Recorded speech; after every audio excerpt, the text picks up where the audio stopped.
Alors j'ai 2 cartons rouges moi, on va parler de Megalopolis après, mais d'abord je vais parler de Joker 2. Alors je vais essayer de pas te spoiler, parce que tu vas aller voir le film. Tout à Heu, fait et je te remercie de ça et je pense que plusieurs auditeurs ne l'ont pas encore vu. Et je tiens à souligner je trouve que la date de sortie du film est très mal placée. en quoi? Bah, pour un carton de cette envergure, moi j'aurais mis ça plus, en début de rentrée où j'aurais attendu un peu, que les vacances, de la Toussaint approchent ou qu'on se rapproche un peu plus de Noël. Je trouve que En fait, il est vraiment dans un ventre mou. Il est post-rentrée scolaire, donc là, les enfants, même si c'est pas destiné à eux, bah, les parents, qui eux ont envie d'aller voir le film, sont vraiment là dans un rythme de vie où ils ont pas forcément de temps, pour aller au cinéma et je pense que c'est un effet aussi, alors pas de l'échec critique, mais, de l'échec un peu commercial du film. Ouais, mais parce que le film est mauvais, donc Peut-être, je ne l'ai pas vu. Alors après, je tiens à souligner quand même que je suis persuadé que moi je ne le trouverai pas mauvais, car j'adore Joaquin Phoenix, j'adore Lady Gaga. J'attends quelque chose, de différent, quelque chose qu'on n'a jamais vu, par rapport au Joker, mais comme le premier film, hein, on n'avait jamais rien vu, de tel, vis-à-vis du Joker.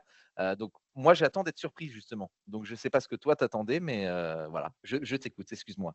alors surpris, oui, je Tu l'ai sais que été. quand on touche à l'univers de Batman, je peux m'énerver et me mettre en colère très rapidement, Chris. Alors tu vas t'énerver. Je te promets de pas te spoiler. Tout ce que je voulais dire sur la fin et sur le message du film, j'attendrai que tu l'aies vu, on y reviendra dans une prochaine émission. Mais je vais Promis. déjà te parler du début et du principe de ce Joker 2. Donc, Mmh. l'histoire de base, c'est ça. On retrouve le Joker, donc Arthur Fleck, en prison. Il attend son procès et donc c'est le film du procès. Donc, c'est un peu c'est le procès du Joker, c'est un peu ce que voulait faire, Christopher Nolan, si Heath Ledger n'était pas mort, il me semble, entre le 2 et le 3. Mmh. Je parle de Batman, pardon. Oui, bien sûr. Hem, donc le principe du film, c'est ça, le procès du Joker et sa vie en prison et puis au tribunal et son histoire d'amour avec, une patiente du centre où il est enfermé, qui est, Harley Quinn. Alors, on va commencer par Harley Quinn. Si vous êtes fan de DC comme tu l'es, ne t'attends pas à retrouver, l'Harley Quinn des Non, comics. mais moi C'est j'attends pas absolument pas ça. ça. J'attends à être surpris, j'attends à voir un personnage, différent. Je l'ai bien compris aussi dans la bande annonce, donc je m'y suis préparé.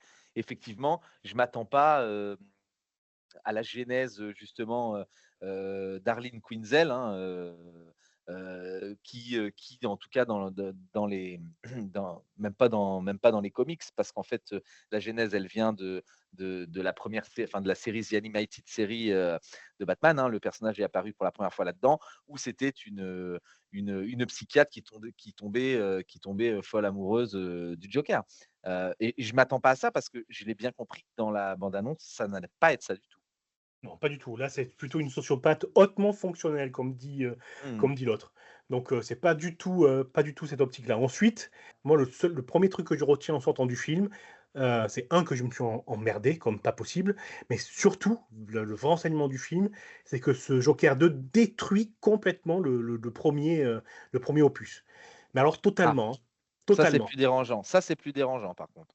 Alors, on va se remémorer le 1er Joker, hein. Joker 1, c'était une allégorie sur les petits, sur les sans-dents, sur les laissés pour compte, qu'on tabasse au sens propre et au figuré, sur les gens qui ne sont pas et qui ne seront jamais. Donc moi, pour moi, c'était ça, le Joker 1er du nom, c'était un pétage de plomb, sans pitié contre la société, contre le capitalisme, contre les élites. C'était ça le Joker 1 et là, C'était pour moi, pour résumer plus simplement, l'écrasement social, voilà, d'un marginal. nickel, nickel. Voilà. Et ben voilà, et là, dans le deuxième, Arthur Flex, il est, juste pathétique et moi, ce film-là, c'est la victoire du système. C'est la victoire du capitalisme sur les marginaux. C'est-à-dire qu'il prend le contre-pied du premier film. Ah, Il nous montre, c'est ça le message du film. Il montre que les guerres, elles sont jamais gagnées par les losers. Je laisse un petit silence, j'aime bien cette formule. Les guerres ne sont jamais gagnées par les losers. C'est ça le message, du film. Alors en soi, ça me dérange pas, il est dans la ligne, du premier après tout, hein. C'était déjà assez sombre le premier. Là on continue en disant: «Bah, vous avez cru qu'il a gagné, mais non, on peut pas gagner contre les nantis, contre les puissants, vous êtes broyés automatiquement» et là, il se retrouve vraiment broyé de A à Z. Et pourtant, le film est mauvais. Le film est mauvais pourquoi? Alors je passe sur, Joaquin Phoenix qui chante et qui ne sait pas chanter, mais le scénario est vide, il ne se passe rien. Les coméd les parties chantées, elles tombent comme le cheveu au milieu de la soupe. Ça fait pou je trouve vraiment, pour un scénario au final où il y a pas grand chose qui se passe. Bon, j'ai voilà, tu m'as ruiné là, j'ai même plus envie d'aller le voir ce film. Mais va le voir parce que Non, tu as non, teasé au début, je tu as prends dit que tu allais adorer, je suis curieux de ouais, savoir ce que tu vas penser ouais. vraiment. Non, mais je prends un peu la parole, mais même si je l'ai pas vu, j'essaie de défendre le film à ma manière, en tant que fan, des univers et des personnages. Est-ce que là, on nous dresse pas juste un tableau différent et différenciant de ce qu'on s'attendait ou de ce qu'on a l'habitude de voir? Moi, ce que j'attends de ce film et je vais te le dire très clairement, c'est un bon jeu d'acteur, des surprises. Le problème, c'est que tu l'auras ça, tu l'auras dès la première scène.